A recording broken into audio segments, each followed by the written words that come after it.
کریم فاعوذ باللہ من الشیطان الرجیم بسم اللہ الرحمن الرحیم۔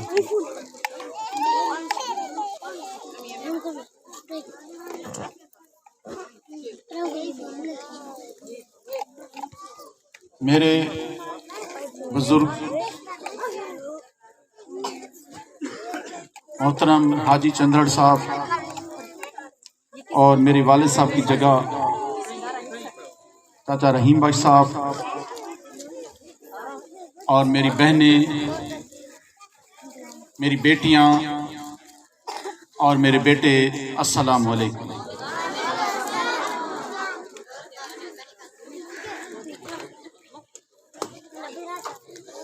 حضور پاک صلی اللہ علیہ وآلہ وسلم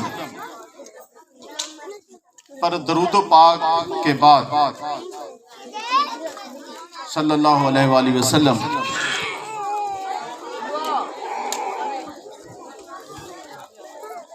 آپ صلی اللہ علیہ وسلم کا فرمان عالی شان ہے کہ علم حاصل کرو چاہے تمہیں چین جانا پڑے۔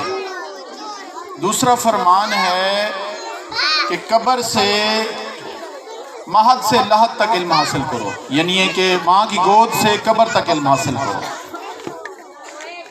یعنی کوئی بندہ بوڑھا ہو جاتا ہے تب بھی علم حاصل کرے، کوئی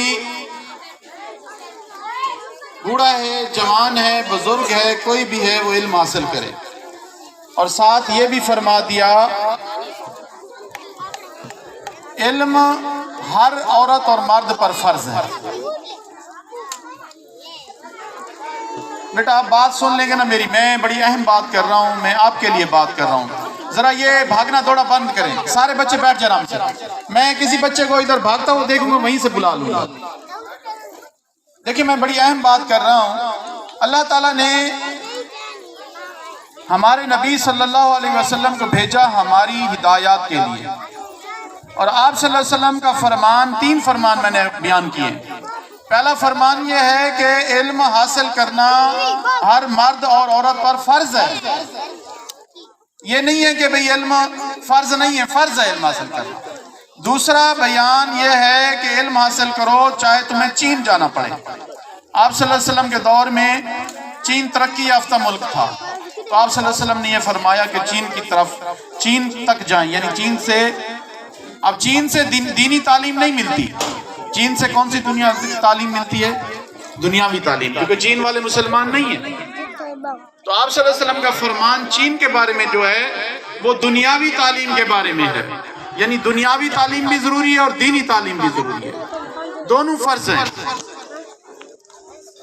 اور آپ صلی اللہ تعالیٰ نے قرآن مجید میں بار بار فرمایا ہے کہ تحقیق کرو، تحقیق کرو، تحقیق کرو۔ تحقیق یعنی کہ ہر بات پہ تحقیق کرو۔ یہاں تک فرمایا گیا کہ یہ جو کھجور کے گوشے ہیں، انگور کے گوشے، ان پر تحقیق کرو، مطلب یہ کیسے بنے ہیں، کس نے بنائے ہیں۔ تو سب سے اہم چیز تعلیم ہے۔ اگر آپ تعلیم حاصل کریں گے تو زندگی کامیاب ہوگی، اگر تعلیم حاصل نہیں کریں گے تو پھر ناکام ہے زندگی۔ ہم یہ سوچتے ہیں کہ ایک بچہ ہوٹل پہ جاتا ہے، روزانہ 100 روپے کماتا ہے، تو پڑھائی کا تو کوئی فائدہ نہیں، وہ 100 روپے لے آتا ہے۔ آج وہ 100 روپیہ ہمیں اچھا لگتا ہے، لیکن وہ پڑھائی ہمیں شاید اچھی نہیں لگتی، لیکن جب بچہ پڑھ لکھ جاتا ہے وہ لاکھوں روپے کما رہا ہوتا ہے، اور جو ہوٹل پہ کھڑا ہوا وہ بچہ تھا، اب اس کی شادی بھی ہو چکی ہوتی ہے، وہ زیادہ 200 کما رہا ہوتا ہے یا 300 کما رہا ہوتا ہے۔ اب لاکھوں کا 300 سے کیا مقابلہ ہے؟ تو اس لیے تعلیم بہت ضروری ہے۔ میں آپ کے سامنے اسی ٹبی پر پیدا ہوا ہوں، یہی میری پیدائش ہے، یہی ٹبی تھی، یہاں کچھ بھی نہیں تھا، ادھر بھی ٹبے تھے، اس سائیڈ پہ سارے ٹبے تھے، ادھر سارے جو ہے نا بوٹے ہی بوٹے تھے، بڑے بڑے ٹبے تھے۔ ہم یہاں سے سندھی بستی پڑھنے جاتے تھے، پھر ہائی اسکول کوٹدو پڑھنے جاتے تھے۔ تو میرے پڑھانے میں میرے والد صاحب اور میری ماں کا کردار ہے۔ والد صاحب میرے کوئی دیکھیں ہماری بہت زیادہ رقبہ نہیں تھا، آپ کے سامنے 4 بیگھے ہمارا رقبہ ہے، 4 یا 5 بیگھے، یعنی 2-2.5 ایکڑ رقبہ ہے. تو 2-2.5 ایکڑ رقبے کے ساتھ میرے والد صاحب سبزی منڈی میں کام کرتے تھے اور میری والدہ مجھے پڑھاتی تھی. پہلے میرے دادا جی مجھے لے جاتے تھے. سارے لوگ جو بزرگ یہاں بیٹھے ہیں وہ جانتے ہیں, جو یہاں بزرگ یہاں بیٹھے ہیں وہ جانتے ہیں, مجھے میرے دادا جی صبح یہاں سے سبق سندھی بستی اسکول میں لے جاتے تھے, وہاں بیٹھے رہتے تھے. جب تک میں پڑھتا رہتا تھا وہ بیٹھے رہتے تھے. جب میں پڑھ لیتا تھا وہ مجھے واپس لے آتے تھے.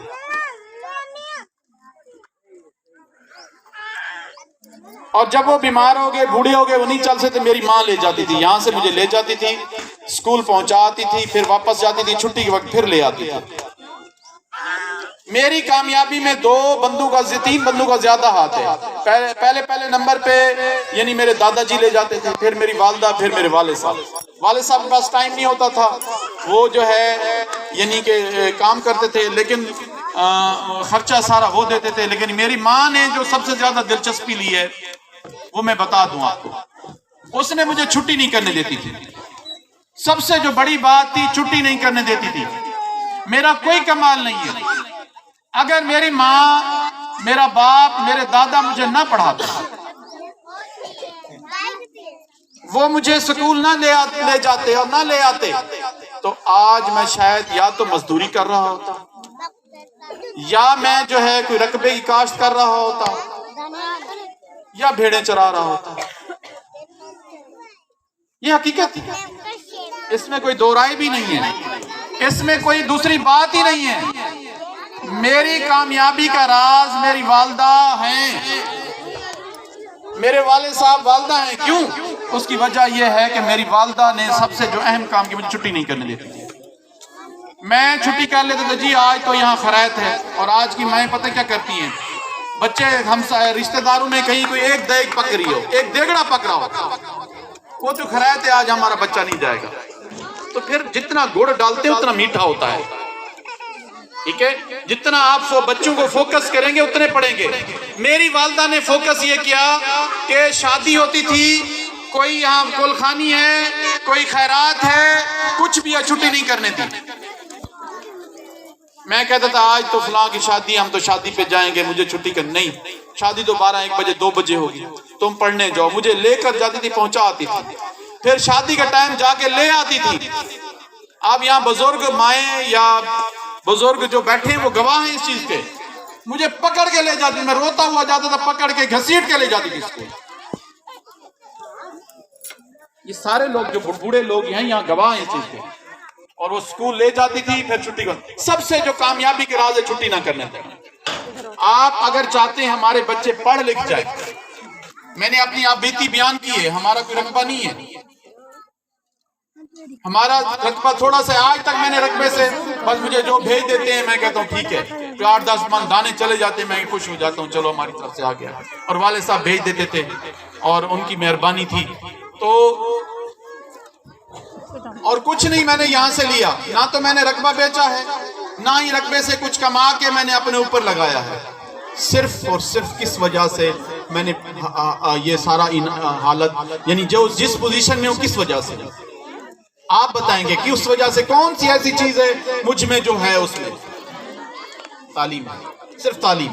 میری ماں نے مجھے پڑھایا ہے, آج میں اس مقام پر میں ہوں. میرے باپ نے مجھے پڑھایا ہے. پرائمری تک تو سندھی بستی تک میری ماں لے جاتی تھی, لیکن جب ہائی اسکول میں گیا ہوں تو میرے والد صاحب پھر لے جاتے تھے. جب ہائی اسکول پڑھتا تھا روز پتہ کرتے تھے, روز سے تیسرے دن, چوتھے دن, 5ویں دن اسکول جاتے تھے, استادوں کو ملتے تھے. سبزی منڈی میں کام کرتے تھے, کبھی ان کے لیے مالٹے لے جاتے تھے استادوں کے لیے, بہانے سے پتہ کیا کرنا تھا اپنے بچے کی پڑھائی کا. کبھی اس کے لیے کیلے لے جاتے تھے, کبھی سیب لے جاتے تھے. لیکن جو ہے سب سے اہم کام یہ تھا کہ میرے بچے پر فوکس کریں, سب سے زیادہ توجہ میرے بچے پر دیں, یہ کہتے تھے. تو اگر آپ چاہتے ہیں آپ کے بچے پڑھ لکھ جائیں تو آپ کو فوکس کرنا پڑے گا. دیکھیں آج الحمدللہ میرے پاس رقبہ بھی ہے, الحمدللہ میرے پاس 11 سکول میرے اپنے, 2 یہ ایک شہباز صاحب کا, ایک میرے رمضان صاحب کا, 2 سکول یہ بھی ہے. 13 سکول ہمارے ہیں اور 11 سکول صرف وہ میرے ہیں. اور اس کے علاوہ الحمدللہ سارے سکولز کی بلڈنگ بنی ہوئی ہے, صرف 2 سکول رہتے ہیں. 9 اسکول کی ہم نے بلڈنگ بنا لی ہے، اور اسی طرح الحمدللہ گاڑی میرے پاس ہے، الحمدللہ جو چیز دل میں خواہش پیدا ہوتی ہے اسی وقت پوری ہو جاتی ہے، یہ اللہ کا شکر ہے۔ یہ سب تعریفیں اللہ کے لیے ہیں۔ اور اس کے علاوہ دیکھیں، ہم این جی او کے ذریعے کراچی کام کر رہے ہیں، ملتان کام کر رہے ہیں، بہاولپور کام کر رہے ہیں، مظفر گڑھ کام کر رہے ہیں، ابھی انشاءاللہ تعالیٰ دعا کریں ہم پشاور بھی کام کرنے جا رہے ہیں، اسلام آباد دفتر بنا رہے ہیں۔ تو اس کے علاوہ جن ہوٹلوں میں ہم جا کے رہتے ہیں، کسی ایم پی ایم این اے بھی وہاں نہیں رہ کے آئے۔ پاکستان کا جو سب سے مہنگا ترین ہوٹل ہے، پاکستان کا، پورے پاکستان کا سب سے مہنگا ترین ہوٹل اسلام آباد میں سرینا ہوٹل ہے، میں اس میں کئی دفعہ رہ کے آیا ہوں، اور وہاں ایم پی ایم این اے تو کبھی سوچا بھی نہیں انہوں نے جا کے بھئی اس ہوٹل میں جا کے ٹھہرنا ہوتا ہے۔ تو یہ سارا کچھ کس وجہ سے ہے؟ تعلیم کی وجہ سے۔ میں دوسری مثال دیتا ہوں آپ کو۔ دوسری مثال یہ ہے کہ ہمارے ڈسٹرکٹ مظفر گڑھ میں جو ڈی سی آیا تھا وہ قاضی تھا، قاضی فیملی سے تھا، ایک غریب باپ کا بیٹا تھا، اس کا باپ مزدوری کرتا تھا اور وہ ڈی سی بن گیا، اس کو ملک